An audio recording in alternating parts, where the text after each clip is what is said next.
Hey, learner, you ever get this feeling like there's this whole secret language in music? Like you're catching glimpses of this world you don't quite get? Yeah, I know what you mean. So today we're going to try to unlock some of those secrets. Sound good. We're going to be unlocking the secrets of the musical brain. Okay. Think of it like cheat codes for mastering music, and not just as a listener, as a creator too. Yeah. So are you ready to dive deep? I'm ready. Let's do it. All right, so we are diving into Luis's book, The Musical Beings. Okay. It's by this guy, Luis, who is a musician, an educator, and someone who really believes that the key to being musically great is about unlocking your brain's potential. Interesting. Yeah, so it's about way more than just learning music theory. Right. Lewis looks at neuroscience, thermodynamics, psychology, all sorts of things to understand what it really means to be musical. I like that. Yeah, it's a very cool blend of disciplines. Yeah. One of the things he talks about is this signal path. Signal path. Yeah, and it's basically like, think of it as the journey that a musical idea takes. From your mind to actually making the music. Okay. And it's not just about playing the right notes or anything, it's the whole process. Brilliant. Yeah, what do you think are some of the key steps in this signal path? Well, I think you have to start with intention, right?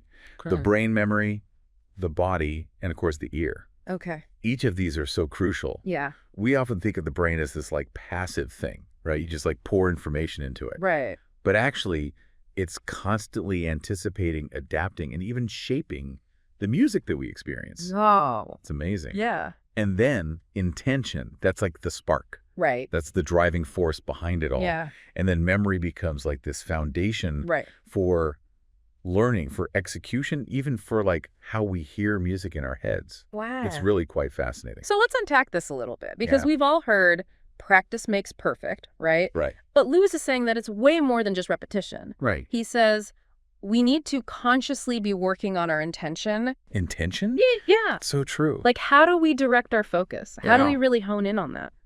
Well, he talks about how focusing your intention actually activates very specific areas of the brain, Okay. like the motor cortex, which is responsible for movement. Right. So it's almost like you're setting the stage for the brain to perform at its best. So it's not just about, like, wanting to play the music. Well, it's about actually, like, Exactly. thinking about the specific actions. It's about aligning your mind with what you want to do musically. Right. It's like if you imagine like moving a glass with your mind. Right. Now, obviously, we can't do that. Right.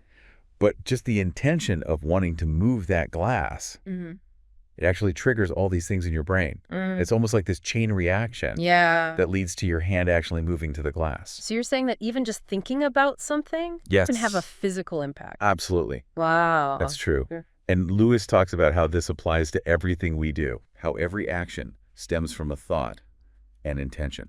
Wow, that's really powerful. It is. Yeah. And he even goes into how spiritual masters like Sadhguru Oh, wow. talk about this, Okay. how our senses actually create a very fragmented view of the world. Okay. But through consciousness, we can overcome these limitations and actually experience a much deeper connection to everything around us. That's amazing. It is. And that ties into his whole thing about the musical being. Like, we have to be more aware of ourselves, our intentions, how we interact with the world. Absolutely. And how that all influences our musicality Right. and how we experience music. And this is where it gets really interesting, because Lush challenges this whole idea that talent is fixed. Oh, yeah. Like, some people are just born musical. Right. Saying no. No, it's not like Okay. He says anyone can achieve amazing things through dedicated practice and conscious intention. So you're saying that anybody could be like Mozart? Well, maybe not Mozart. But they can certainly reach incredible levels Okay. if they apply themselves in the right way. That's really interesting. So it's like if someone was trying to learn to play the guitar and all they did was practice scales every day, It's okay. but they never really put any intention into the music they were making, Right. they probably never really get very far. Exactly. It's about being present in the moment, It's about being present. connecting with the music on a deeper level. Yeah, just feeling it. Exactly. Wow. That's the heart of Lewis's message. That's amazing. And we're just getting started. I can't wait to hear more. Me too. This is really cool stuff. So we're talking about intention and awareness, but now we got to talk about memory. Yeah. And this is where it gets really interesting for me, Okay. because Luis says it's not just about remembering like a melody. It's way more nuanced than that. Right. He breaks it down into different types of memory. Okay. Like one example is sequential memory. which is basically like remembering the exact order of notes in a song. Okay. Think of it like remembering a phone number. Right. Or like that tricky passage you're trying to learn on the piano. Exactly. Yes. Got it. And Lou says that this type of memory involves a couple key areas of the brain. Okay. The prefrontal cortex and the hippocampus. Big words. Yeah, I know, right? But they're important. Okay. So the hippocampus is like the storage space for memories. Okay. It's where all those musical memories hang out. Gotcha. And then the prefrontal cortex is kind of like the conductor of an orchestra. Okay. It's responsible for organizing those memories. Right. And making sure they're played back in the right order. So it's not just remembering the notes themselves. No. It's remembering all the other stuff that goes with it, like the physical sensations, Yeah. the emotions that you felt, even the theoretical knowledge. It's all connected. Wow. Yeah, he talks about how all these different types of memory actually work together. Yeah. So you've got auditory memory, which is obviously what you hear. Right. You've got proprioceptive memory. Proprioceptive memory. Which is remembering how your fingers feel on an instrument. Oh, interesting. You've got visual memory. Right. Remembering what the sheet music looks like. Okay. Emotional memory. Remembering how a piece made you feel. Wow. All of these layers kind of come together to create this really rich and complete musical experience. So it's almost like baking a cake. Oh, I like that analogy. You need all the different ingredients to make it work. Exactly. And Lewis would say the more ingredients you use, the more delicious that cake is going to be. I like it. And this all ties into what he says about the body being an instrument. Oh, absolutely. Right. Yeah. So it's not just about like finger dexterity. No, not at all. It's about posture, breathing, our whole physical presence. Our whole physicality. It's about proprioception. Proprioception. That word again. I know.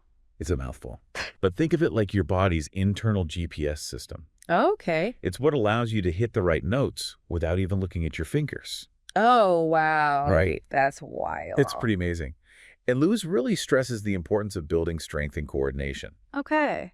And he also talks about the link between the body and the mind through breathing. So are you saying that a pianist should be thinking like an athlete? It's a great way to put it. Really? Yeah. They both need physical strength and stamina to perform at their best.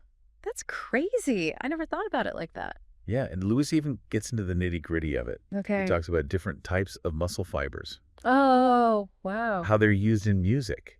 No way. Yeah, like fast twitch fibers for those bursts of speed and power. Okay. And slow twitch fibers for endurance. So like when you're playing those really fast scales. Exactly. That's fast twitch. You got it. Fast twitch fibers are your friends. And then when you're playing like a long, sustained chord. That's more your slow twitch fibers doing the work. Wow. It's fascinating stuff. It is fascinating. So what does this all mean for like the everyday musician? That's a great question. Like me, I'm not a concert pianist. Right, but you're still a musician. I try. And that's what matters. So what Lewis would say is to really pay attention to your body. Okay. Make sure your posture is good. Okay. That you're breathing well. Right. These things can actually dramatically improve your playing. Wow. I had no idea. It's true. And he also emphasizes the importance of ear training. Okay. And not just recognizing those, but really understanding the relationships between them. Okay. Like the harmonics, the intervals, even being able to like hear music in your head. Oh, that inner hearing thing? Yeah. I've always struggled with that. It's a common struggle. Yeah. But Lewis would say it's a skill that you can develop. Really? Like any other skill. Okay. It just takes practice. He talks about two main types of pitch. Okay. Absolute pitch and relative pitch. Okay. So absolute pitch is the ability to name any note you hear. Oh, wow. Like if I played a note on the piano, you could just tell me what it was. Yeah, like a dog. Exactly. Some people are just born with that. I am not one of those people. I hear you. And then there's relative pitch. Okay. Which is more about hearing the relationships between notes. So like knowing that one note is higher or lower than another? Exactly. And Lewis believes that ear training is essential for improving your musicality. Okay. Your composition skills. Right. Even your improvisational abilities. That makes sense. So it's like ear training is learning the grammar of music. You could say that. Okay. It's about understanding how musical phrases are constructed. Right. How melodies are built. Okay. How harmonies work together. So what about music theory? Music theory. Where does that fit into all of this? So if ear training is, the grammar is music theory-like, learning the history of the language. That's a fun way to think about it. Okay. Luis actually compares music theory to learning grammar in a spoken language. Okay. It helps us understand the structure, but it's not essential for grasping the meaning or the beauty of a poem. So you don't have to be a theory whiz to be a great musician. Exactly. Okay. Luis believes the ear is the ultimate judge. Right. Music theory can be a helpful tool for analysis and communication, Yeah. but it shouldn't replace your natural instinct. Right.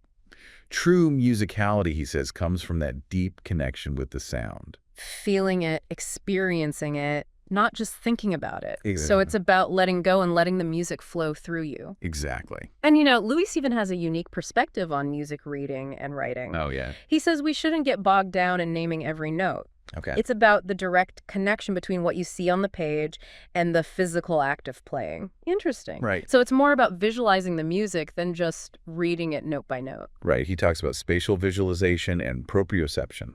It's like picturing the instrument in your mind, knowing where your fingers need to go and how to get them there with the right timing. Okay. He compares it to reading text. Okay. You're not consciously thinking about each letter as you read, you're absorbing the meaning as a whole. Right. Skilled musicians do the same thing with music. So instead of getting lost in the notes, you're seeing the bigger picture, the feeling, the emotion behind the music. It's like reading a captivating novel. I like that. You get swept away by the story, not the individual letters on the page. That's a great way to put it. And speaking of a bigger picture, we can't forget the rise of AI in music. True. Luis talks about the impact it's having on music creation, the opportunities and the challenges. It's a brave new world out there. Yeah. What does Luis say about AI's role?